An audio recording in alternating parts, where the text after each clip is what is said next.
कथा सुनाऊं, बहुत ध्यान से सुनिएगा। प्रभु श्री राम जब अपनी लीला पूरी करके वैकुंठ प्रस्थान करने लगे तो वैकुंठ से समस्त अयोध्या वासियों के लिए विमान आया। सबके लिए अलग अलग विमान आए और सारे अयोध्या वासी एक एक विमान में बैठ करके वैकुंठ को प्रस्थान करके गए। जब सबके लिए विमान आए, इतने सारे विमान अयोध्या में आए, सबसे बड़ा विमान राम जी का था, तो उसमें पूरा राम दरबार, भरत, शत्रुघ्न, लक्ष्मण, राम जी और साथ में हनुमान जी, किशोरी जी सब थे। राम जी ने हनुमान जी को आज्ञा की, हनुमान जी सब अयोध्यावासी चले गए, कोई रह तो नहीं गया, एक बार अयोध्या में नजर मार लो। तो हनुमान जी महाराज जब देखने के लिए गए तो उनको अयोध्या में कोई नहीं दिखा, लेकिन जैसे ही लौट करके आने लगे तो सरजू के किनारे एक व्यक्ति बैठा था। हनुमान जी उसके पास गए और जाके बोले, भैया तुम क्यों नहीं गए विमान में बैठ के? रोने लगा और रोते हुए बोला, हनुमान जी मेरे लिए विमान ही नहीं आया। हनुमान जी बोले, ऐसा हो नहीं सकता, सबके लिए विमान आया है। बोले, अरे मेरे लिए विमान नहीं आया, और मैं यदि जबरदस्ती किसी के विमान में चढ़ भी जाता था तो वो विमान उड़ता ही नहीं था। विमान बोलता था पहले इसको उतारो तब उड़ेंगे हम। हनुमान जी बोले, चलो तुम्हारी अभी अर्जी लगाते हैं, राम जी से पूछते हैं क्या बात है। रघुनाथ जी से कहा, भगवान पूरी अयोध्या नगरी जा चुकी है, केवल ये अकेला ये व्यक्ति रह गया है। राम जी बोले, तुम क्यों नहीं गए? बोले, प्रभु विमान ही नहीं उड़ते जिस विमान पर मैं बैठ जाता हूं, इसलिए सबने मुझे यहीं छोड़ दिया। भगवान बोले, तो एक काम करो, तुम हमारे विमान में बैठ जाओ। कितना सुख मिला ना, सब बंद हो गया। तो ऐसी बंद रहे आज। थोड़े बहुत पसीना आ जाए तो क्या बुराई है, मुझे तो आ ही जाता है कथा में, लेकिन कितनी शांति लग रही है सब बंद हुआ तो। वैसे गर्मी तो नहीं लग रही ना? हाँ, तो फिर बंद ही रहने दो। 2 दिन और तकलीफ दे रहे हैं आपको, आज और कल, बस फिर तो परसों से एसी में सोना मस्त, दोपहर भर कोई चिंता नहीं। राम जी बोले, एक काम करो, तुम हमारे विमान में बैठ जाओ, हम तुमको लेके चलते हैं। रघुनाथ जी के विमान में बैठ गया, विमान उड़ गया, वैकुंठ को प्रस्थान कर गया। अब वैकुंठ के द्वार पर महाराज 33 करोड़ देवता खड़े हैं, गाजे बज रहे हैं, बाजे बज रहे हैं, सब पुष्प वर्षण हो रहे हैं, मंगल वाद्य बज रहे हैं, सबका स्वागत हो रहा है। पूरी अयोध्या नगरी पुनः लौट करके वैकुंठ पधारी है, सबका स्वागत हो रहा है। सबसे पीछे, सबसे अंत में रघुनाथ जी का विमान आ रहा था। जैसे ही उस विमान ने प्रवेश करना चाहा तो वैकुंठ ने अपने द्वार बंद कर दिए। राम जी बोले, ये द्वार बंद क्यों हुआ? हमारे आते प्रवेश बंद क्यों हुआ? अरे खोलो द्वार। हनुमान जी आदि सब उतर गए, हाँ भाई द्वार खोलो, ठाकुर जी पधारे हैं। तो वैकुंठ ने कहा, महाराज आपके विमान में एक अनधिकारी बैठा है, पहले उसको उतारो तब द्वार खुलेंगे। राम जी बोले, इसने किया क्या है? तब वैकुंठ ने प्रत्युत्तर दिया, बोले, महाराज जी वही व्यक्ति है जिसने हमारी श्री सीता जी पर, श्री किशोरी जी पर संदेह किया था। किशोरी जी की अवहेलना इसने की है। किशोरी हमारी सीता जी हमारी साक्षात गुरु स्वरूपा है, साक्षात लक्ष्मी है, उनकी अवहेलना करने वाले को वैकुंठ में स्थान नहीं मिलेगा। गुरु अवज्ञा करने वाले को वैकुंठ में स्थान नहीं है। राम जी बोले, अरे बेचारे पे दया कर दो, कोई बात नहीं, खोल दो। बोले, महाराज आप जिसको कहेंगे उसको स्वीकार कर लेंगे, लेकिन हमारी आचार्य का, हमारी गुरु का अपमान करने वाले को हम यहां प्रवेश नहीं करने देंगे, इसको किसी और लोक में भेज दो। भगवान बोले, अच्छा ठीक है, तू चिंता मत कर, मैं तुझे स्वर्ग भेज देता हूं, ठीक है, मां तेरा ख्याल रखेंगे सब। इंद्र को बुलाया, इंद्र इधर आओ, इसको स्वर्ग लेके जाओ अपने साथ।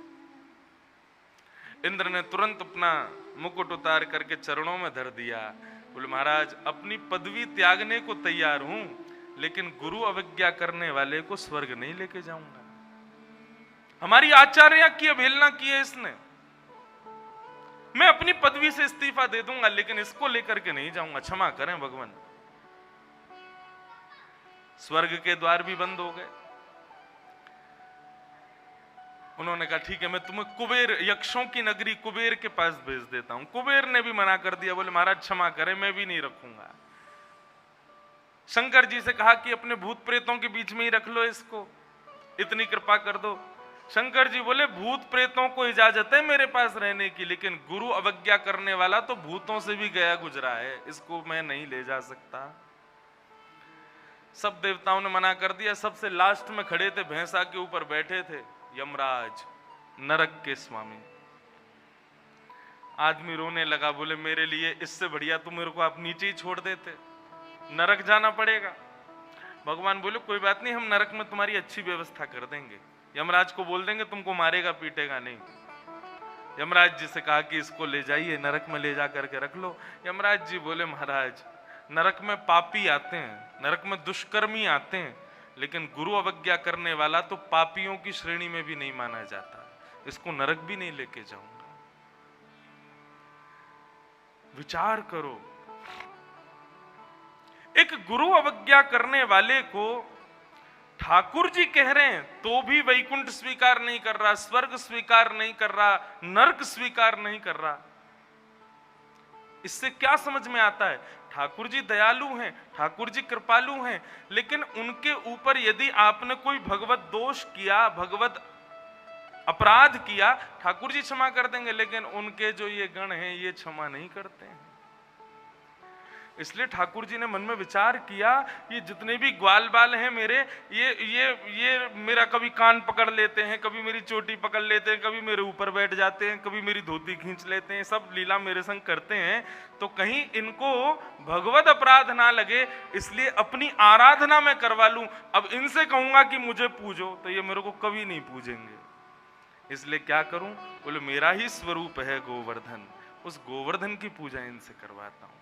तो भगवान समस्त ब्रजवासियों को लेकर के श्री गोवर्धन के पास गए और गिरिराज जी की पूजा करवा करके यदा कदा किसी भी रूप में यदि ब्रजवासी, किसी भी ब्रजवासी के ऊपर यदि कोई भगवत दोष होगा, उसको नष्ट करवाने के लिए ठाकुर जी गोवर्धन लेकर के गए। इसका तात्पर्य क्या निकला?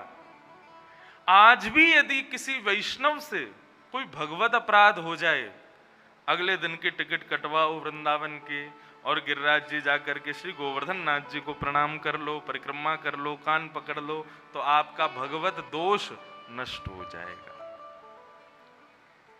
इसलिए ठाकुर जी ने इंद्र की पूजा बंद करवा के गोवर्धन की पूजा प्रारंभ करवाई।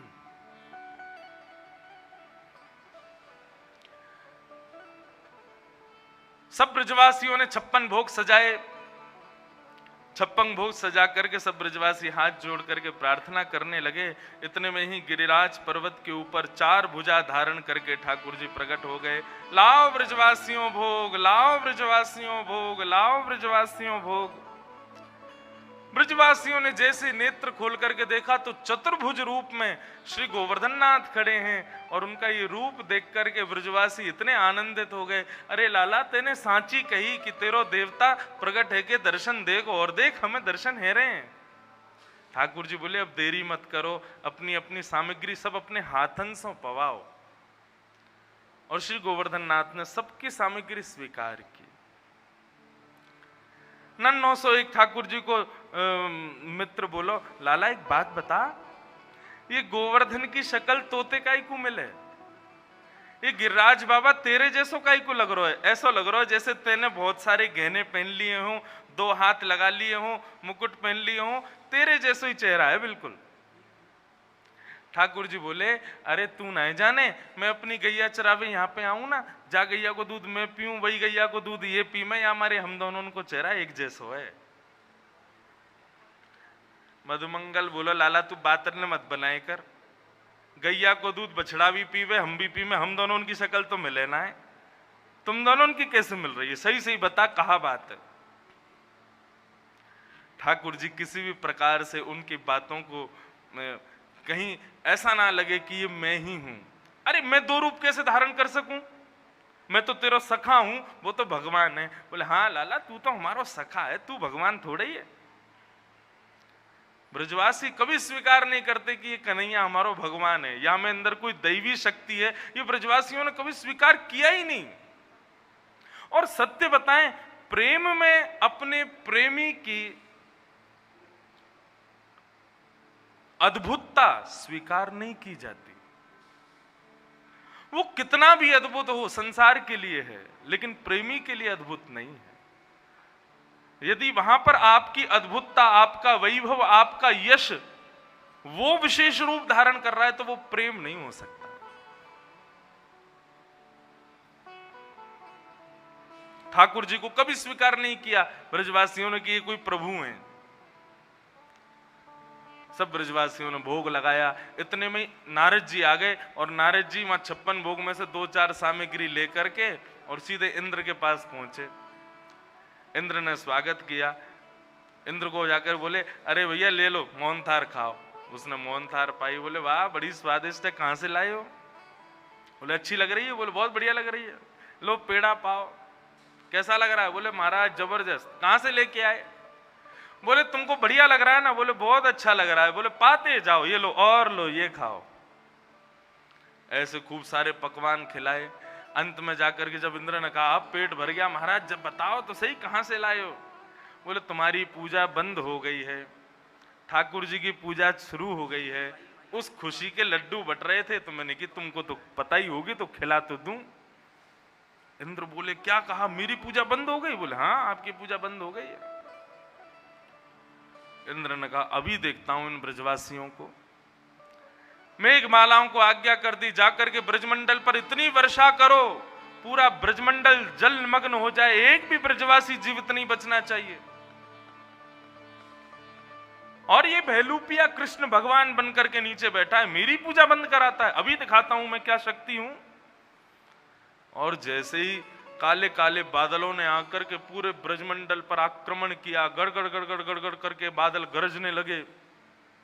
सांबर तक मेघ भेजे इंद्र ने। सांबर तक मेघ कब जाते हैं? जब प्रलय आना होता है तब। इंद्र ने वो सांबर तक मेघ भेज दिए ब्रजमंडल पर, जिसकी एक बूंद हाथी के सूंड के समान है। ऐसी वर्षा भेजी इंद्र ने। और जैसे ही बादल गरजने लगे, बादल फटने को हुए और महाराज आकाश से जब ऐसी बड़ी बड़ी जल की धारें गिरने लगी, सब ब्रजवासी त्राहिमाम कर करके दौड़ने लगे। अरे हम तो पहले ही मना कर रहे, इंद्र की पूजा बंद मत करो, नाराज है जाएगो, सर्वनाश कर देगो। लेकिन यह नेक्से से बालक की बात में आकर के हमने इंद्र की पूजा बंद कर दी, अब भुगतो। ठाकुर जी बोले, भक्ति में यही नहीं होना चाहिए। क्या? अविश्वास। जिसकी शरण में जाते हो ना, उसकी शरण में जाने के बाद में यदि आपके अनुकूल यदि कुछ नहीं हुआ तो हमारा क्या होता है? हमारा तुरंत अविश्वास हो जाता है। भगवान कहते हैं ये अविश्वास होता नहीं है। मैं ही परीक्षा लेता हूं व्यक्ति की कि देखूं तो सही इसके अंदर विश्वास कितना है। विश्वास कभी टूटे ना ठाकुर जी के प्रति, चाहे कितनी भी प्रतिकूल परिस्थिति आ जाए, हर स्थिति में ठाकुर जी को श्रेष्ठ मानो। नरसिंह मेहता के बेटे का ब्याह एक जगह सुनिश्चित हुआ। किसी ने जाकर के लड़की वाले से कह दिया, बोले अरे तुमने किसके बेटे से ब्याह पक्का कर दिया? बोले कि अरे नरसिंह मेहता जी हैं, उनके बेटा है। बोले तुमको जानते हो नरसिंह मेहता कौन है? बोले नहीं, हमने तो बस सुना है, बहुत अच्छे हैं, बहुत। अरे बोले कुछ नहीं है, उसके पास तो कुछ भी नहीं है, तुम अपनी बेटी भेज दोगे, भूखी रहेगी। उनके यहाँ सुबह भोजन बनता है तो शाम को खाने के लिए कुछ नहीं होता। आदि आदि लोगों ने ऐसी बुराइयां कर दी। तो लड़की वालों ने सोचा अब क्या करें, हमने तो शादी पक्की कर दी, 4 दिन बाद बारात आने वाली है।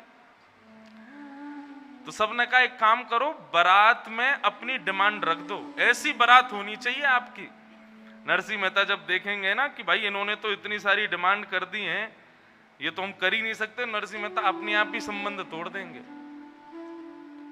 तो उस व्यक्ति ने पत्र लिखा, इतने घोड़े होने चाहिए बारात में, इतने हाथी होने चाहिए और इतने क्या कहते हैं सजावट वाले होने चाहिए, ऐसे ऐसे राजा होने चाहिए।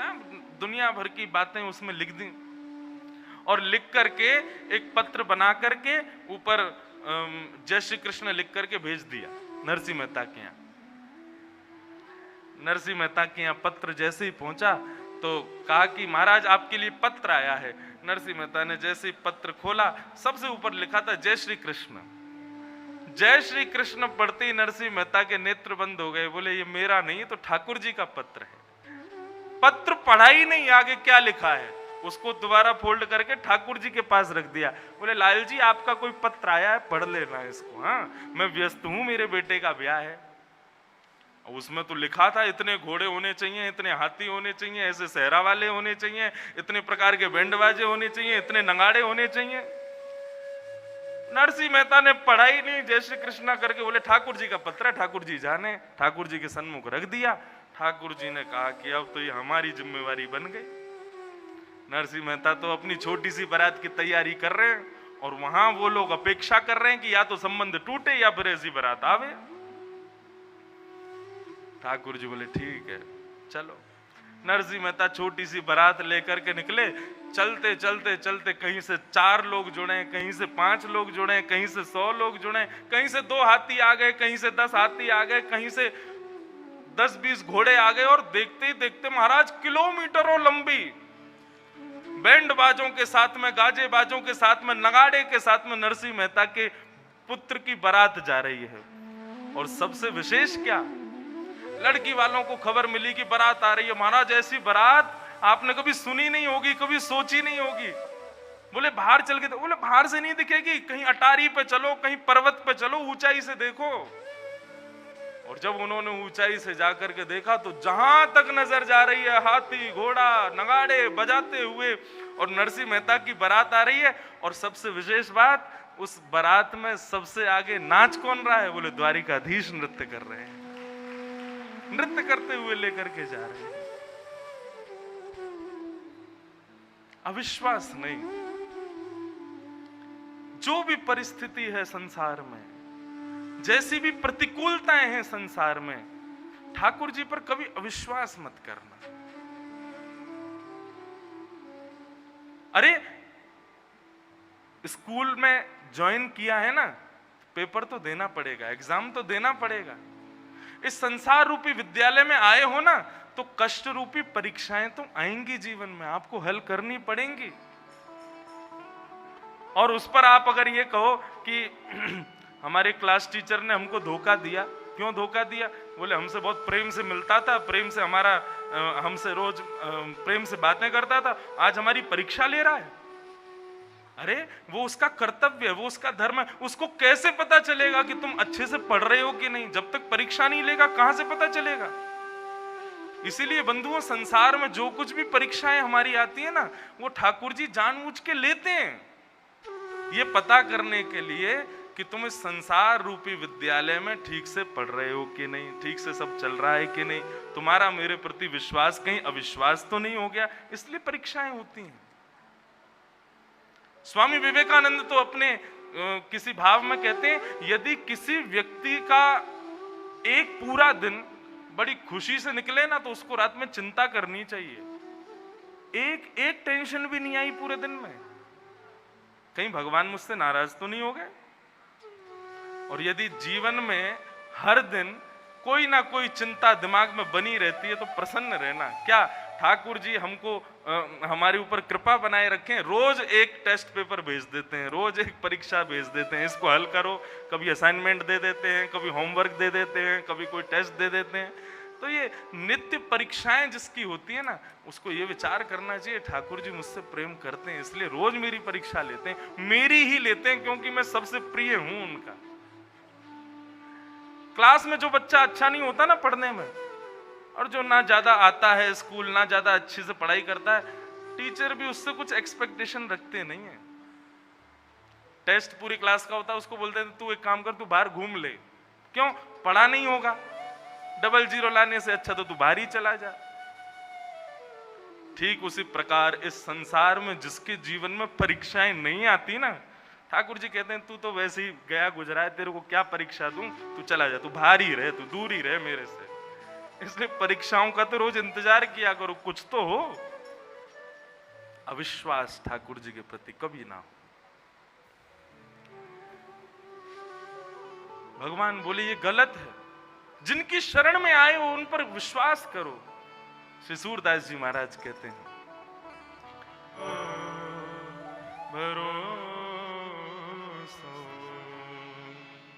दृढ़ चरण के।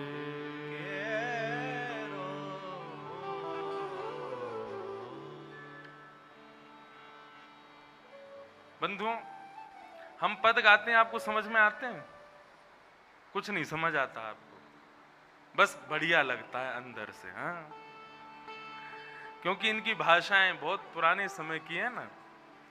लेकिन एक बात कहूं, संस्कृत के श्लोक हो गए, ये अष्ट सखाओं के पद हो गए, भले समझ में नहीं आते लेकिन अच्छे लगते हैं। क्यों?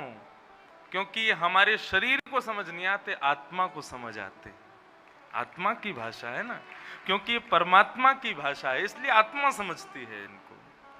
लेकिन जिस दिन ये समझ आने लग गए ना, आहा, इतना आनंद आएगा, इतना सुख मिलेगा। ऐसे ऐसे भेद लिखे रहते हैं इन पदों में, ऐसी ऐसी गुत्थियां सुलझ जाती हैं इन पदों के माध्यम से, बहुत सुंदर। श्री सूरदास जी महाराज कह रहे हैं, भरोसो दृढ़ इन चरणन केरो। अपने गुरुदेव श्रीमद् वल्लभाचार्य जी महाराज के लिए कहते हैं कि गुरुदेव के चरणों के प्रति दृढ़ विश्वास होना चाहिए। श्री वल्लभ नख चंद्र छटा बिन सब जग माही अंधेरो। अपने गुरुदेव, हम गुरुदेव के रूप में ठाकुर जी को भी लेते हैं, जगत गुरु हैं वो। उनके श्री चरणों पर विश्वास के अलावा पूरे संसार में अंधेरा ही अंधेरा है। साधन और नाहिया कली में जासों होत निवेरो। इस संसार में मुक्त होने का विश्वास के अलावा दूसरा कोई साधन नहीं है। सूर कहां कहे दुविध आदरो, बिना मोल को चेरो। ठाकुर जी के शरणागत हो तो कैसे हो जाओ? हमारी कोई ना कोई स्वार्थ ठाकुर जी से जुड़ी हुई है। हम भजन करें, क्यों करें? हम कथा सुने, क्यों सुने? क्यों? हर जगह तुमको कुछ ना कुछ चाहिए बदले में। कोई ऐसा संबंध नहीं है किसी से जहां पर तुम केवल देना जानते हो, कुछ लेना ना जानते हो। हर जगह तुमको बस यही चाहिए, ऐसा करें इससे क्या होगा, ऐसा करें, ये क्यों करें, ये करने से क्या होगा? क्यों? हर जगह तुमको केवल अपना स्वार्थ सिद्ध करना है। कहीं पर तुम ये नहीं विचार कर सकते कि नहीं हम ये कर देते हैं, क्यों बस कर रहे हैं, मिलेगा क्या मिलेगा हमको उससे मतलब नहीं है। बिना मोल को चेरो। सूरदास जी कह रहे हैं, अशुल्क दासिका। गोपी गीत में गोपियां कहती हैं, हे कन्हैया हम तुम्हारे चरणों की बिना मोल की दासियां हैं, हमको तनख्वाह मत देना लेकिन दासी बना लो। और हम लोग महाकाल भगवान का दर्शन करने जाएंगे, सोमवार को जाएंगे। क्यों? मेरी एक फैक्ट्री का काम रुका पड़ा है, सोमवार को जल चढ़ा दूंगा तो कम से कम शंकर जी कृपा कर देंगे, उसको खोल काल देंगे, मेरा बढ़िया चल जाएगा। हर जगह तुम्हारा स्वार्थ है, हर जगह तुम्हें कुछ चाहिए। कोई ऐसा संबंध है तुम्हारा जहां तुमको कुछ ना चाहिए हो, केवल तुम देना जान रहे हो। प्रहलाद जी, उस दिन सुनी थी कथा, बार बार नरसिंह भगवान कह रहे हैं मैं क्या दूं क्या दूं क्या दूं, और प्रहलाद जी इतने चतुर ढंग से बोलते हैं, सब तो दे दिया। और फिर जाते जाते बोले अच्छा एक वरदान दे दो। क्या? कामानाम हृदय संरोहम भवतस्तु वृणेवरम। ऐसी कृपा कर दो मेरे हृदय में कभी कुछ कामना ही प्रकट ना हो आपसे मांगने की, मैं केवल आपकी भक्ति करूं, आपकी चरण चाकरी करूं, आपकी सेवा करूं, लेकिन उसके बदले कभी कुछ मांगू ना आपसे।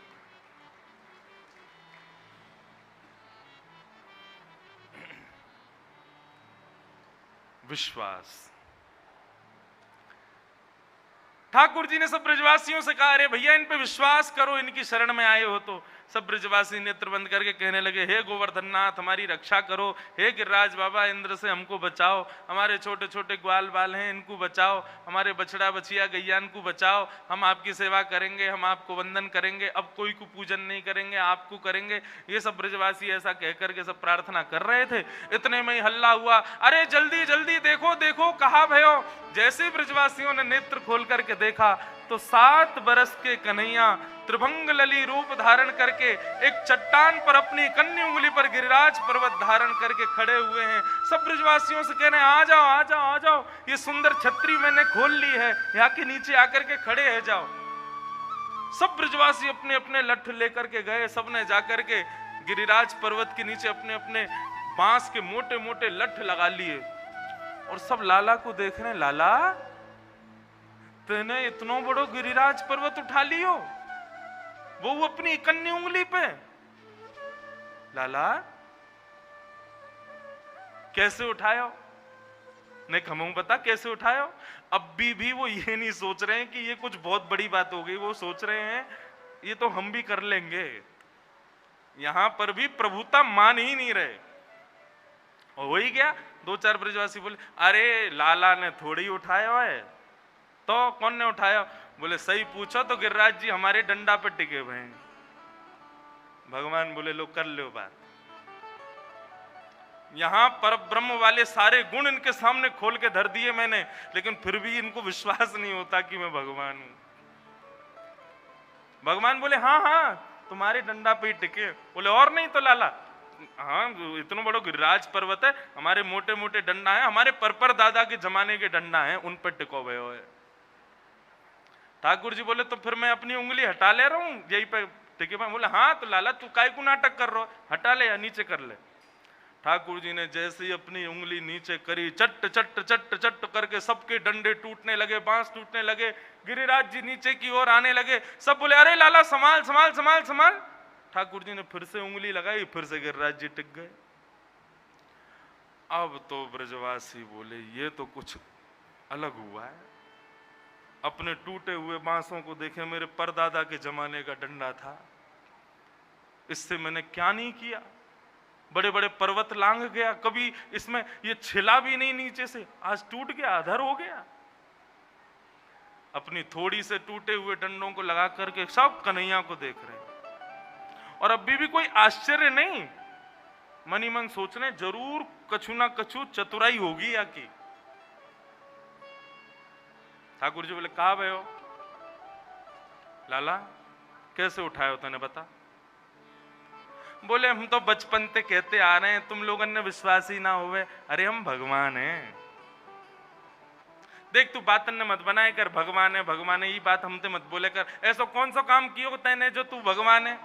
ठाकुर जी बोले हमने पूतना मारी, अगासुर मारो, बकासुर मारो, कालिया नाग मारो, सब मैंने मारे। हाँ चल बड़ो आयो, तेने मारी पूतना, तेने पूतना मारी तो कहा मरी मराई में 10-10 डंडा हमने मारे। तेने कैसे उठाया गिरिराज पर्वत हमें बता। ठाकुर जी कह रहे हमारे ब्रज में गाते हैं, कछु माखन को बल बड़ो,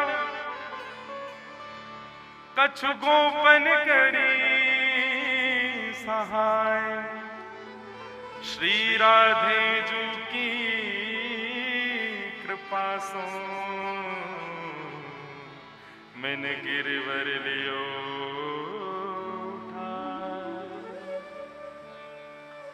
कछु माखन को बल बढ़ो, कछु गोपन करी सहाय, श्री राधे जू की कृपा सो मैंने गिरिवर लियो उठाए।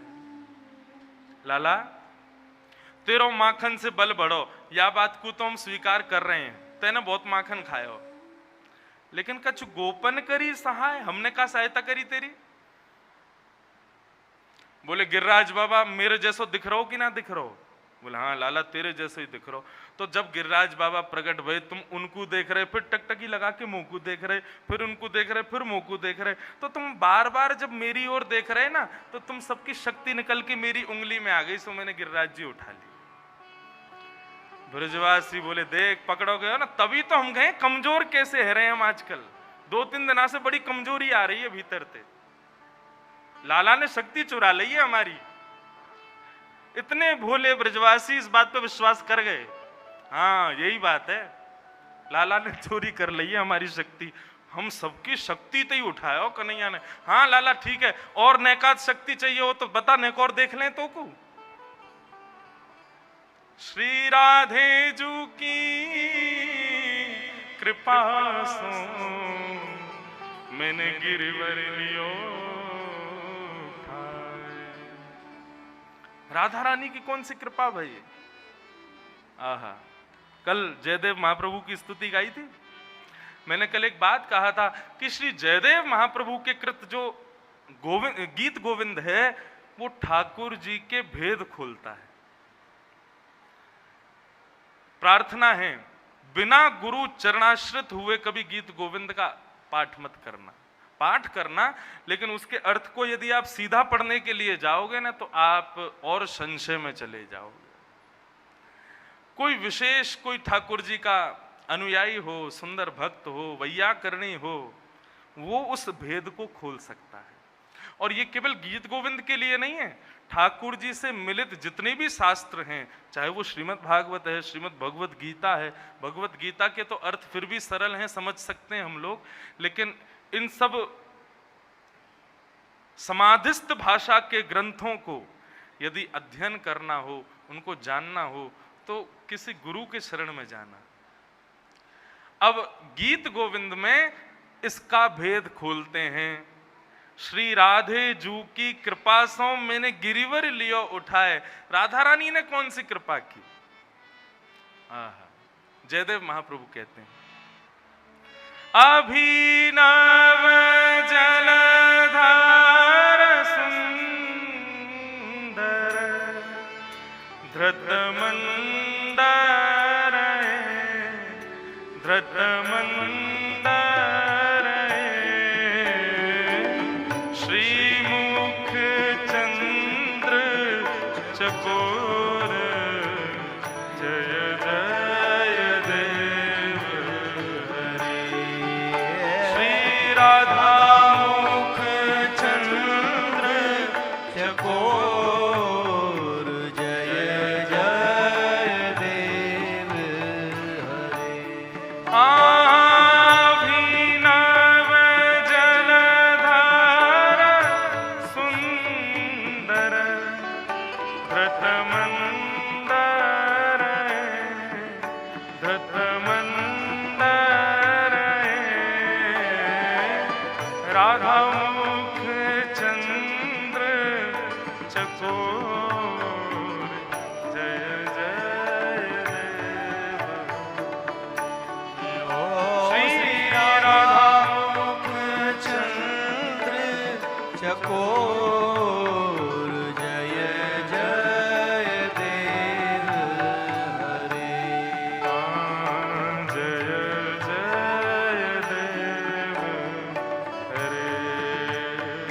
जय जय देव हरे। अभिनव जलधर,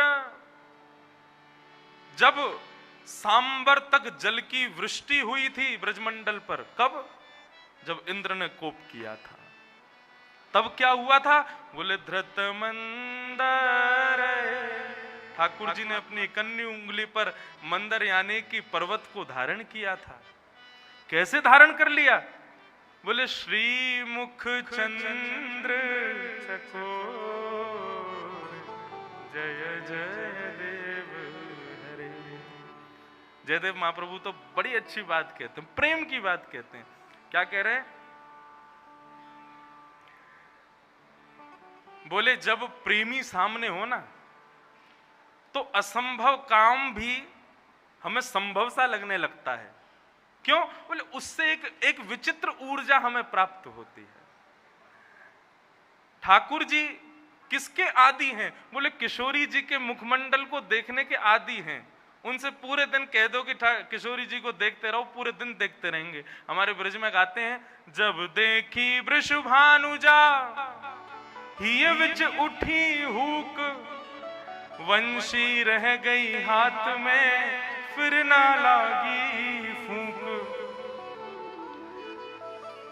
ठाकुर जी वंशी बजा रहे थे उमड़ घुमड़ करके, तभी एक मोर आया और मोर आकर के ठाकुर जी को इशारा करने लगा, चलो। ठाकुर जी बोले कहां चलना है? बोले किसी से मिलवाना है आपको, चलो। आगे आगे मोर चल रहा था, पीछे पीछे ठाकुर जी वंशीनाद करते हुए चल रहे हैं। तभी एक कुंड के पास में पहुंचे। उस सरोवर में एक गोपी अपने अपने मटके में जल भर रही है। गोपी ने सिर पर पल्लू रखा है, लेकिन उसके आव भाव पीछे से देख करके ठाकुर जी बड़े प्रसन्न हो रहे हैं। बोले ये कौन सी गोपी है? अब तो ऐसी वंशी बजामे, ऐसी वंशी बजामे, ऐसी वंशी बजामे, जिस वंशी को सुनकर के लकड़ियां पिघल जामे, जिस वंशी को सुनकर के गैया के बालक दूध पीना भूल जामे, हिरण घास चरनो भूल जावे, यमुना का जल स्थिर हो जाता है, बहना भूल जाती है यमुना। उस वंशी को सुनकर के ये गोपी पीछे क्यों नहीं देख रही है? इस पर इसका प्रभाव क्यों नहीं हो रहा? ये कौन है? ठाकुर जी ने खूब उमड़ घुमड़ करके वंशी बजाई, लेकिन उस गोपी ने पीछे मुड़ के देखा नहीं। लेकिन वो समय आया, जैसे उस गोपी ने पीछे देखा, जैसे कटाक्ष नेत्रों से ठाकुर जी को देखा, तो वंशी रह गई हाथ में, फिर न लागी फूंक। किशोरी जी के मुखाकृति को देख करके ठाकुर जी वंशी बजा रहे थे, वंशी बजाते बजाते बजी नहीं रही है। जो प्राण भीतर से पिरो रहे थे वंशी में, वो प्राण ही मानो हरण कर लिए हो। किशोरी जी आई ठाकुर जी के पास, बोले बजाओ, अब क्यों नहीं बज रही है वंशी? ठाकुर जी बोले खूब बजा रहा हूं, बजी नहीं रही है। जैसे किशोरी जी ने घूंघट किया, अपना मुखमंडल छुपाया, फिर से बजने लगी वंशी। ठाकुर जी बोले ओहो, ये तो हमारी अंदरूनी शक्ति है, जब ये प्रकट होगी तो हमारी शक्ति लुप्त हो जाएगी।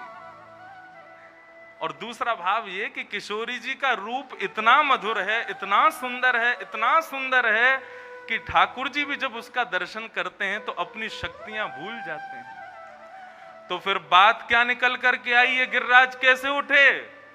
बोले अरे ठाकुर जी एक शिला पर खड़े हैं, कन्नी उंगली ऊपर करके खड़े हैं। वास्तव में ठाकुर जी के पीछे, उस शिला के पीछे किशोरी जी भ्रगुटी टेढ़ी करके बैठी हैं, और किशोरी जी के नेत्रों से निकलने वाले तेज पर गिरिराज जी उठे हुए हैं। वास्तव में गिरिराज जी को किशोरी जी उठा रखी हैं, ठाकुर जी ने नहीं उठाया है।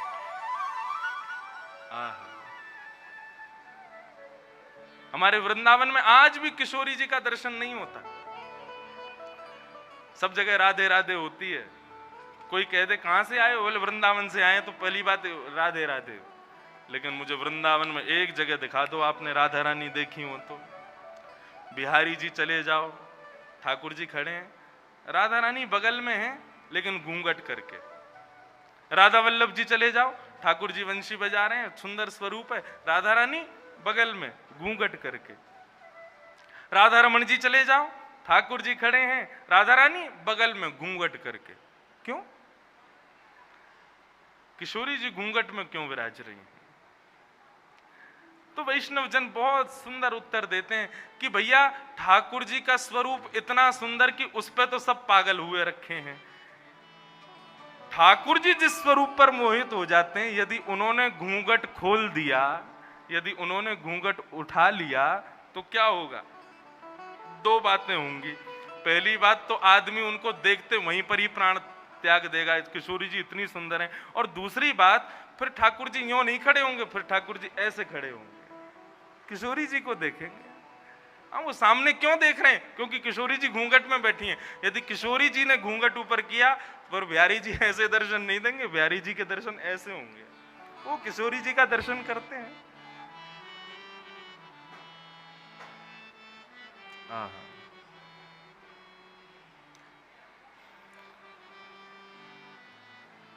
गर्गाचार्य जी ने यह बात पहले ही बता दी थी। गर्ग संहिता में वर्णन आता है कि हे मां यशोदा, आपका जो पुत्र है ना, ये ईश्वर के समान है, और इसकी आह्लादनी शक्ति कौन है?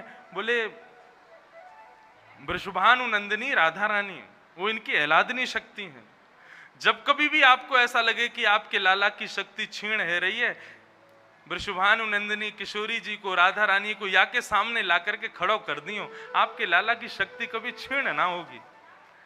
आज जब ठाकुर जी ने गिरिराज पर्वत धारण किए तो यशोदा मैया को बात याद आई गर्गाचार्य जी की, और खोजने निकली, अरे कहीं वृषभानु नंदिनी मिल जाए, कहीं राधा रानी मिल जाए। तभी वृषभानु जी मिले तो यशोदा मैया बोली, महाराज आपकी लाली कहाँ है? वृषभानु जी बोले, 3 दिन आते मैं भी खोज रहा हूं, मिल नहीं रही है, कहाँ गई? तब श्री यशोदा मैया गई, लाला के चरणन में घी को लेप कर रही हैं, मेरे लाला की शक्ति छीण ना हो जाए, हे ठाकुर जी बा राधा रानी को भेजो जहां कहीं भी हो। तभी यशोदा मैया को आई कि जा शिला पे लाला खड़ो का, या कि पीछे से एक प्रकाश प्रकट है, ने देखूं तो सही। पीछे जाकर के जब देखा तो किशोरी जी बिल्कुल समाधिस्थ मुद्रा में बैठी हैं, दोनों नेत्रों से टकटकी लगा करके गिरिराज जी को देख रही हैं, और उनके नेत्रों से निकलने वाली ऊर्जा से ही गिरिराज जी ऊपर टिके हुए। तो हमारी ब्रज की स्वामिनी कौन है? श्री राधा, अधिष्ठात्री श्री राधा रानी, श्री किशोरी जी। मेरो मन लाग्यो बरसाने में, जहां विराजे राधा रानी, श्री राधे जो की कृपा से मैंने गिरवर लियो।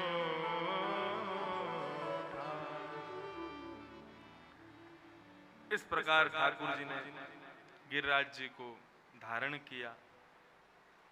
गोवर्धन, मैंने गो का अर्थ क्या बताया था एक दिन कथा में? गो माने इंद्रियां, गो माने ज्ञान। गो के अनेक अर्थ हैं। तो गोवर्धन, उसकी जो वृद्धि करे, मतलब ज्ञान की जो वृद्धि करे। कैसे ज्ञान की वृद्धि? ज्ञान भी बहुत प्रकार का होता है। एक ज्ञान होता है जिस ज्ञान से आप अपना उदर भरते हो। एक ज्ञान ऐसा होता है जिस ज्ञान से आप गलत करने से बचते हो। एक ज्ञान ऐसा होता है जिस ज्ञान से आप ठाकुर जी में और माया में भेद समझते हो।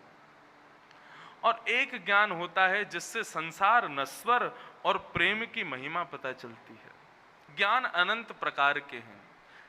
जैसा घड़ा होगा वैसा जल उसमें आता है। आप जैसा ज्ञान अर्जन करने की भावना से संत जनों के पास कथाओं में आदि में जाओगे, वैसा ज्ञान प्राप्त कर लोगे। अब यहां अगर प्रेम की चर्चा चले तो जिसके हृदय में प्रेम की जगह नहीं है उसको समझ में ही नहीं आएगा। और यहां पर यदि कोई विद्वत्पूर्ण बात करे तो आप लोगों को समझ में नहीं आएगी, क्योंकि आप प्रेम के पिपासु हो। ज्ञान के अनेक रूप हैं।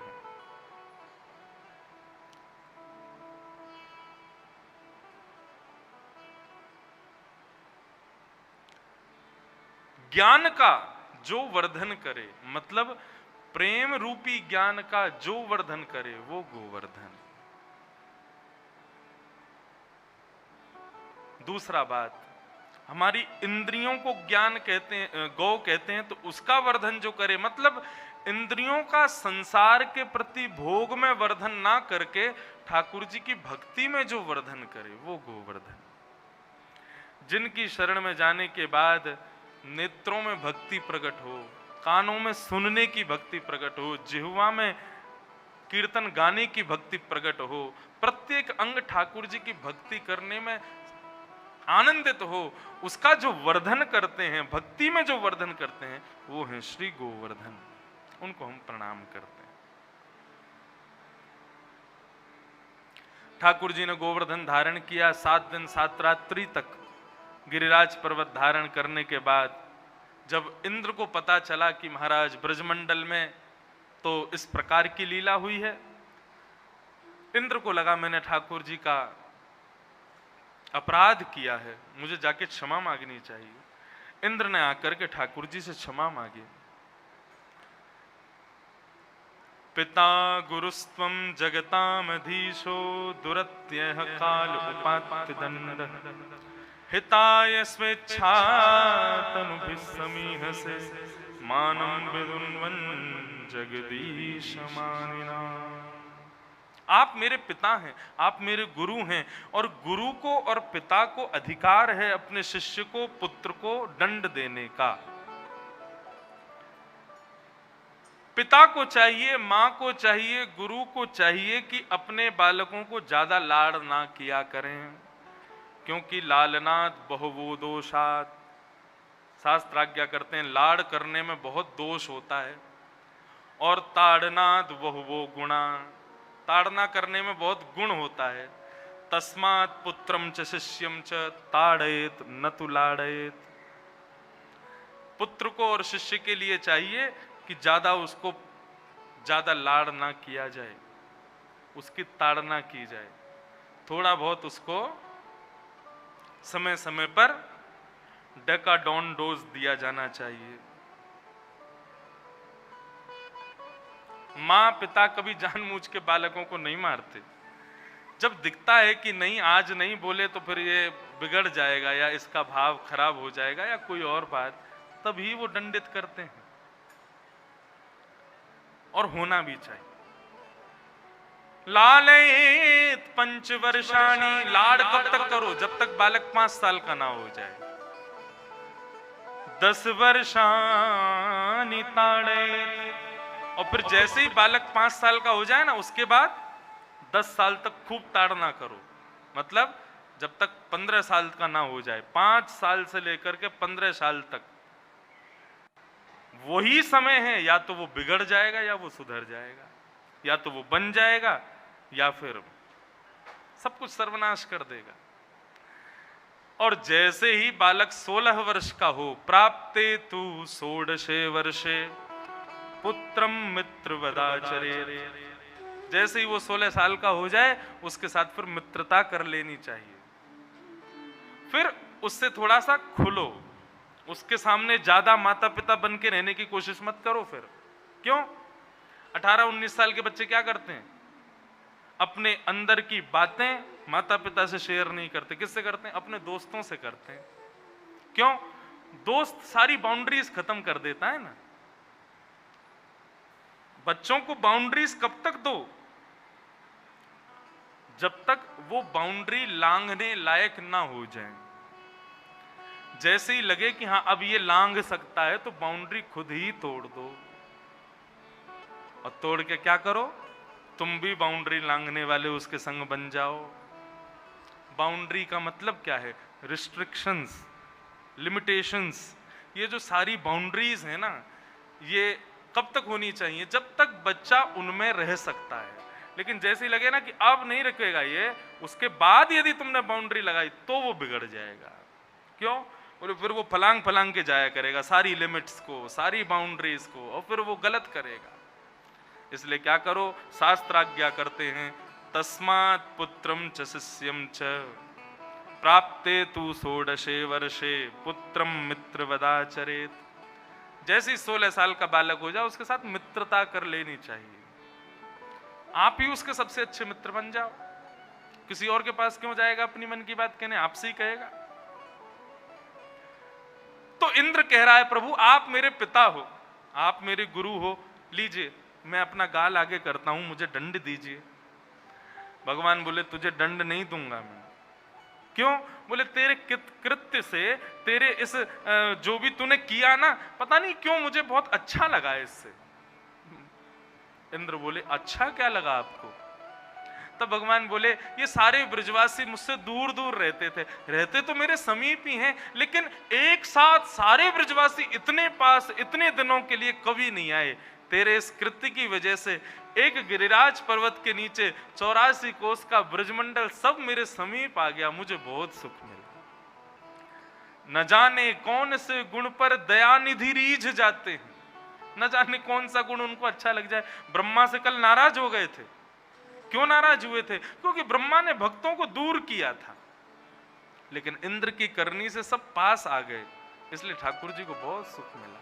लेकिन फिर भी ठाकुर जी ने समझाया, अभिमान मत किया करो अपनी पदवी का। इंद्र जाओ, जिस कार्य में तुमको प्रवृत्त किया है उस कार्य को संपादित करो, अभिमान मत करना।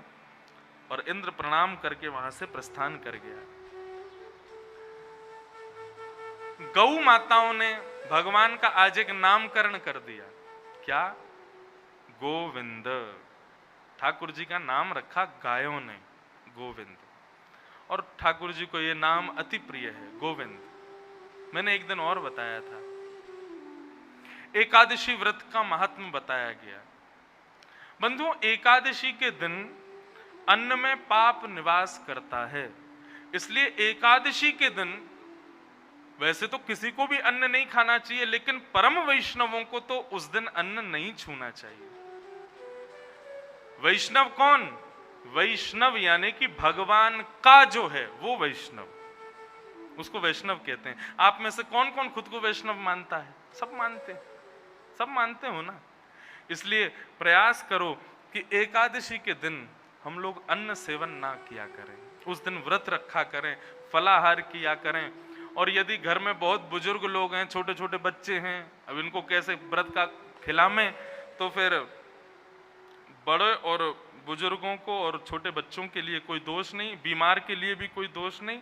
और फिर भी आप नहीं कर सकते, इतने व्यस्त रहते हो, चावल नहीं बनाना। वैसे तो मैं कहूंगा तो फिर आचार्य लोग मुझे डांटेंगे, बोले तुम व्यास मंच से सबसे कह रहे थे चावल मत बनाना, मतलब बाकी रोटी बना लेना। वैसे तो नहीं बनानी चाहिए, लेकिन चावल जो है ये पूर्ण अन्न माना जाता है, उसमें तो पूर्ण रूपेण पाप निवास करता है, इसलिए उस दिन अन्न नहीं खाना चाहिए। लेकिन बंधुओं, इसके यदि आप और अर्थ समझना चाहो तो मैं बताऊं, एकादशी का यदि व्यवहारिक तत्व समझो तो देखो, व्रत क्यों किया जाता है? हमारा जो जन्म क्षीण होता है ना, नित्य प्रति हम लोग मृत्यु के पास जा रहे हैं। मुझे नहीं पता मेरे जीवन के कितने दिन बचे हैं, आपको नहीं पता आपके कितने दिन बचे हैं। ये दिन हमारे खत्म किस वस्तु से होते हैं? अन्न सेवन से। मैं रोज अन्न खाता हूं तो अन्न खाने से मेरा एक दिन कम हो जाता है ठाकुर जी के पास। जैसे मान लो ठाकुर जी ने मुझको पृथ्वी पर भेजा, कितने साल के लिए भेजा? 80 वर्ष के लिए भेजा। 80 साल का होते ही ठाकुर जी कहेंगे अब इसको आना पड़ेगा। तो 80 साल में मेरे को जितना अन्न खाना है ना, उतना ही अन्न ठाकुर जी मेरे लिए यहां पर प्रस्तुत करेंगे। और यदि किसी दिन मैंने अन्न नहीं खाया, मैंने आज अन्न नहीं छुआ, पूरे दिन रोटी नहीं खाई, व्रत किया, तो एक दिन का अन्न ना खाने से मेरी एक दिन की आयु बढ़ जाएगी। इसलिए हमारे शास्त्रों ने आज्ञा व्रत की कि लोग व्रत करें। फिर विविध प्रकार के व्रत बना दिए, शंकर जी प्रसन्न हो जाते हैं सोमवार के व्रत से, मंगलवार के व्रत से हनुमान जी प्रसन्न होते हैं, और बुधवार के व्रत से वो प्रसन्न हो जाते हैं। ये काम नहीं बनना हो तो वो व्रत कर लो। लेकिन एक बात स्पष्ट कर दूं, श्रीमद् भागवत में प्रहलाद जी महाराज कहते हैं, स्पष्ट कहते हैं, क्या कहते हैं?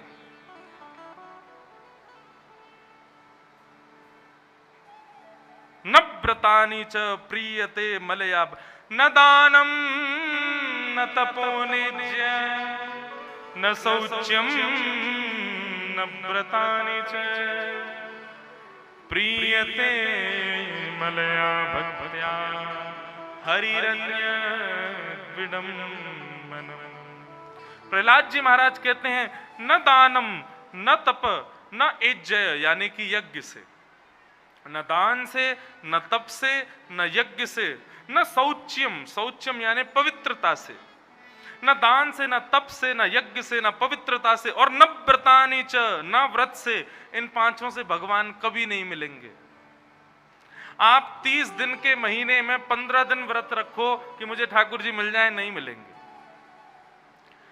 न दान से मिलेंगे, न तप से मिलेंगे, न पवित्रता से मिलेंगे, न यज्ञ से मिलेंगे, और न व्रत से मिलेंगे। कैसे मिलेंगे? बोले प्रीयते मलया भक्त्या। ठाकुर जी किससे मिलेंगे? अब मुझे पद याद आ जाते हैं तो फिर मुझे लगता है इतने पद क्यों गा रहा हूं मैं, लेकिन याद आता है तो फिर मन करता है गा दूं। प्रियतम प्रीत ही सौंपई है, इतना ही सुनो बस। यद्यपि रूप गुण शील सुधरता, इन बातन न रिझई है। यदि आप कितने भी रूपवान हो, कितने भी शीलवान हो, कितने भी धनवान हो, इनसे ठाकुर जी कभी रीझने वाले नहीं है। प्रियतम प्रीत ही सो पई हैं। किससे मिलेंगे? बोले प्रेम से ही मिलेंगे। और फिर जब प्रेम प्रकट हो जाता है ना, तो जात पात पूछे नहीं को, हरि को भजे सो हरि को हो। फिर ठाकुर जी ये नहीं देखेंगे तुम कैसे कुल में जन्मे हो, कौन से जाति में जन्मे हो, काले हो, गोरे हो, छोटे हो, बड़े हो। ठाकुर जी कहेंगे प्रेम है ना तो मैं मिल जाऊंगा। आप कहेंगे तो फिर ये दान की महिमा, तप की महिमा, पवित्रता की महिमा, यज्ञ की महिमा, व्रत की महिमा क्यों कह दी, जब इससे ठाकुर जी को मिलना ही नहीं है। अनंत वैष्णवों के अग्रगण्य प्रहलाद जी कह रहे हैं व्रत से भगवान नहीं मिलते, इतनी बड़ी बात कह रहे हैं, तो फिर व्रत की महिमा, यज्ञ की महिमा, ये तो पूरी तरीके से तिलांजलि दे दी सारी महिमाओं को। नहीं, तिलांजलि नहीं दी है। तो फिर इन सब का क्या महत्व है? हम पवित्र क्यों रहें? हम दान क्यों करें? हम व्रत क्यों करें? हम यज्ञ क्यों करें जब उससे भगवान मिलने ही नहीं है? तो बहुत से कारण हैं, लेकिन मुझे एक बहुत प्रिय लगता है। बहुत भूखे व्यक्ति को यदि बहुत सारी सब्जियां खिलाने को कहोगे ना और रोटी नहीं दोगे तो उसको सुख नहीं मिलेगा, उसकी भूख नहीं मिटेगी। आप केवल सब्जियां ही सब्जियां परोस दो, रोटी मत दो और कह दो सब्जियों से पेट भर लो, तो भूखे व्यक्ति का पेट नहीं भरेगा सब्जियों से। लेकिन भूखे व्यक्ति को सब्जी मत दो, केवल रोटी दे दो, बोले रोटी और नमक है हमारे पास में, तो भूखा व्यक्ति रोटी नमक से पेट भर लेगा, लेकिन अकेली सब्जी से उसका पेट नहीं भरेगा। तो बंधुओं, ठीक वैसे ही ठाकुर जी की भक्ति में प्रेम जो है ना, वो रोटी का रोल निभाती है। और जितनी भी सब्जियां हैं, ये सब दान, पुण्य, व्रत, नियम, अनुष्ठान, पवित्रता, ये सब क्या है? ये सब सब्जियां हैं अलग अलग प्रकार की। आप केवल सब्जियां ही सब्जियां ठाकुर जी को दोगे, ठाकुर जी प्रसन्न नहीं होंगे। लेकिन सब्जियां ना दे पाओ, प्रेम रूपी रोटी दे दो तो ठाकुर जी तृप्त हो जाएंगे। लेकिन हम रूखी रोटी अपने ठाकुर जी को क्यों खिलाएं? हम तो पूरे समस्त सब्जियों के साथ ठाकुर जी को खिलाएंगे। इसलिए व्रत, नियम आदि ये सब जरूरी हैं उस प्रेम को और सुंदर बनाने के लिए। तो अगर आप प्रेम करते हो ठाकुर जी से और संग में एकादशी का व्रत करते हो, तो इसका मतलब क्या होगा? ठाकुर जी को आपने प्रेम रूपी रोटी तो दी, एकादशी करके पनीर की सब्जी और दे दी साथ में, ठाकुर जी खुश हो जाएंगे खाते समय। आपने प्रेम रूपी रोटी तो दी, लेकिन यज्ञ रूपी गुलाब जामुन भी दिया साथ में, ठाकुर जी खुश हो जाएंगे, वाह। आपने प्रेम रूपी रोटी तो दी, लेकिन रायता रूपी पवित्रता भी ठाकुर जी को दिया, तो ठाकुर जी गदगद हो जाएंगे। होता नहीं है हमारे घर कोई विशेष मेहमान आते हैं, वैसे तो रोज घिया तोरई बनेगी, लेकिन जिस दिन कोई मेहमान आएगा उस दिन विशेष सब्जी बनती है, और एक नहीं 3-3, 4-4 प्रकार की बनती हैं। उस दिन घर के बच्चे बस यही देखते रहते, मेहमान जामे तो गुलाब जामुन खामे, हम बहुत दिन में आए हो घर में। ऐसे ही ठाकुर जी हमारे विशेष, हमारे यहाँ मेहमान पता किसको कहते हैं? जमाई को कहते हैं मेहमान। हमारे यहाँ दामाद को मेहमान कहते हैं। जैसे हमारी दीदी के पतिदेव घर आएंगे तो हमारे पिताजी माताजी उनको नाम लेकर के, वैसे नहीं बोलेंगे आओ मेहमान बैठो, मेहमान बोलते। तो ठाकुर जी कौन है? हमारे मेहमान हैं। हमारे मेहमान हमारी भक्ति रूपी पुत्री के पति हैं, इसलिए हमारे जमाई हैं, हमारे मेहमान हैं। उनके लिए सब कुछ बना करके प्रस्तुत करो। तो एकादशी का व्रत करना चाहिए। और एक और बहुत महत्वपूर्ण बात बताऊं, ब्याह होने के बाद में, ब्याह से पहले कोई भी कन्या ये करवा चौथ का व्रत नहीं करती, लेकिन ब्याह होने के बाद जरूर करती है, और बड़े उत्साह के साथ करती है, अपने पति के लिए करती है। उसका अधिकार है करना चाहिए। ठीक बंधुओं, ऐसे ही जब तक आप वैष्णव नहीं हुए तब तक आप एकादशी मत करो। लेकिन वैष्णव होने का मतलब क्या होगा? ठाकुर जी आपके पतिदेव हैं, और ये एकादशी जो है ना, ये हर महीने आने वाली करवा चौथ है। अपने प्रियतम के लिए हर एकादशी पर व्रत करो, प्रेम बढ़ेगा। इस प्रकार एकादशी की महिमा बताई। और अब यहां से प्रारंभ होता है भागवत का पंच प्राण रास पंचाध्याय। बहुत ध्यान से सावधानी से बैठिएगा बंधुओं, ये अब साधारण कथा नहीं है, शुद्ध विशुद्ध प्रेम परोसा जाएगा। आप समझ पाओ तो समझने की कोशिश करना। हम प्रवेश करते हैं इस रास में। एक बात कह दूं, रास में प्रवेश शिव जी को भी नहीं मिला था। ये आपके महाकाल ओमकार भगवान, यहाँ पे इनकी खूब महिमा गाई जा रही है। हाँ, जिस दिन से आया हूँ नित्य मेरे को कोई ना कोई शंकर जी की मंदिर में जा करके और बढ़िया अभिषेक करना पड़ता है, आनंद आता है खूब। लेकिन ये शंकर जी भी जब वृंदावन आए थे ना, तो इनको भी बोल दिया था पहले गोपी बनो। और हमारे वृंदावन में यही महाकालेश्वर गोपेश्वर बनकर के बैठे हुए हैं। नाक में नथनी मान रखी है, आंखों में काजल, कानों में कुंडल, होठों पर लालिमा, माथे पर सिंदूर, बिल्कुल गोपी बनकर के बैठे हैं। तो इसका क्या मतलब है? जहां देव नहीं महादेव को भी प्रवेश करने से पहले गोपी बनना पड़ता है, वो है महारास। तो हम आप कौन हैं? इस कथा में यदि प्रवेश करना है तो गोपी बनो। और मैं बार बार कहता हूं, गोपी कौन है? जिसका प्रत्येक अंग कृष्ण को पाना चाहता है, वो गोपी। जिसके हाथ चाहते हैं मैं कभी उनका स्पर्श करूं, जिसके नेत्र चाहते हैं मैं उन्हीं को देखूं, जिसके कान चाहते हैं मैं उन्हीं को सुनूं, जिसकी जिह्वा चाहती है कि मैं उन्हीं के प्रसाद का सेवन करूं, जिसका प्रत्येक अंग केवल ठाकुर जी की प्राप्ति में संलिप्त है, वो गोपी है। इस भाव को हृदय में धारण करो और आओ प्रवेश करते हैं रास की इस मंगल कथा में। भगवान पिता रात्रि शरदोत्फुल्ल मल्लिका विक्षरन्तुं मनश्चक्रे योगमाया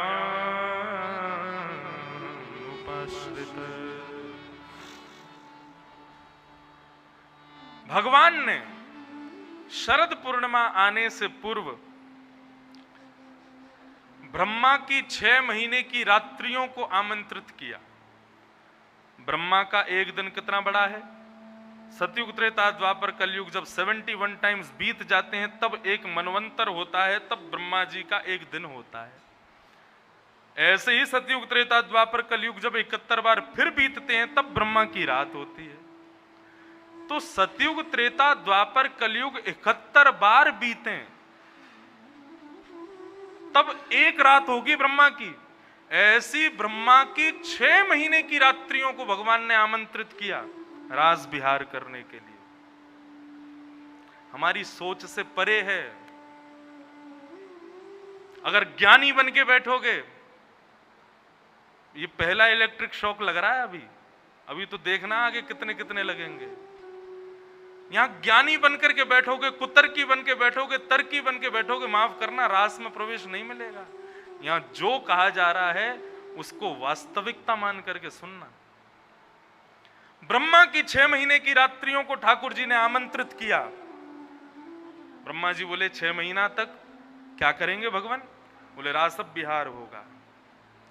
तो इस बात से यह सिद्ध हो गया कि वृंदावन जो है ये कलयुग, त्रेता, द्वापर, सतयुग, ये जितने भी चतुर्युगी हैं इनसे परे है। क्यों? 71 बार सतयुग, त्रेता, द्वापर, कलयुग बीतेंगे, वृंदावन पर कोई फर्क नहीं पड़ेगा? नहीं पड़ेगा, तभी तो रास होगा ठाकुर जी का। वृंदावन है भी नहीं इन चारों युगों का। बहुत भेद खुल जाते हैं इस बात से कि वृंदावन साधारण नहीं है। एक वृंदावन ही है जहां पर ब्रह्मा की रात्रियां आ सकती हैं। मतलब सतयुग, त्रेता, द्वापर, कलयुग, सतयुग, त्रेता, द्वापर, कलयुग सब चलता है। इंदौर बदलेगा, बंबई बदलेगा, दिल्ली बदलेगा, सब बदल जाएगा, लेकिन यमुना, वृंदावन और गोवर्धन ये कभी नहीं बदलेंगे, ये यथावत रहेंगे। ठाकुर जी ने 6 महीने की रात्रियों को आमंत्रित किया। शरदोत्फुल्ल मल्लिका विक्षरन्तुं मनश्चक्रे योगमायामुपाश्रित। ब्रह्मा जी बोले प्रभु क्या करने वाले हो? बोले कि हम सोच रहे हैं कि अब इन गोपियों के साथ रास किया जाए। रास का मतलब क्या होता है पहले वो समझो। दो शब्द हैं, रस और रास। दोनों में केवल एक आ की मात्रा का अंतर है, लेकिन दोनों का भेद बहुत सरल है। आप लोग कथा में क्यों आ रहे हो? कई लोग लोकल लोग भी यहां आ रहे हैं कथा सुनने, उनका बहुत बहुत स्वागत। उनसे मैं पूछता हूँ, वो कहते महाराज जी इतना दूर पड़ता है हमारे घर से, इतनी दूर से हम चल के आते हैं, फिर यहाँ कथा सुनते हैं। क्यों? बताओ। YouTube पे सुन लो घर पे ही बैठ के, यहाँ आना जरूरी है? क्यों आते हैं हम यहाँ पर? क्योंकि यहाँ का वातावरण, यहाँ का ऑरा, यहाँ पर कूलर की हवा भी जब कथा शुरू हो जाती है ना, उसके बाद वो छुभती है ना, तो वो भी अच्छी लगती है। यहाँ पर ये विचित्र प्रकार की लाइटें जो चारों तरफ लगी हैं, इनकी रोशनियां भी मतलब ऐसी लगती हैं कि शायद सूर्य भी ऐसा प्रकाश कभी नहीं करता होगा। यहां पर बजने वाला संगीत बिना कथा के हमें खूब सुख देता है, लेकिन जब वो कथा में बजता है तो ऐसा लगता है मानो कि साक्षात गंधर्व प्रकट होकर के इन सब वाद्यों को बजा रहे हैं। ये एक बालक भले ही होगा, हमसे छोटा भले ही होगा, लेकिन व्यासपीठ पे बैठते ही ना जाने इसके अंदर कौन घुसता है, जब बोलता है तो सुख देता है, आनंद देता है। अरे बड़ा रस आता है महाराज कथा सुनने में। मतलब आप अपना घर छोड़ के, काम छोड़ के, परिवार छोड़ के, सब छोड़ करके यहां कथा सुनने आ रहे हो, ये रस है। लेकिन आपकी भक्ति से प्रसन्न होकर के किसी दिन ठाकुर जी आपके घर पहुंच जाएं तो वो रास है। यही अंतर है रस में और रास में।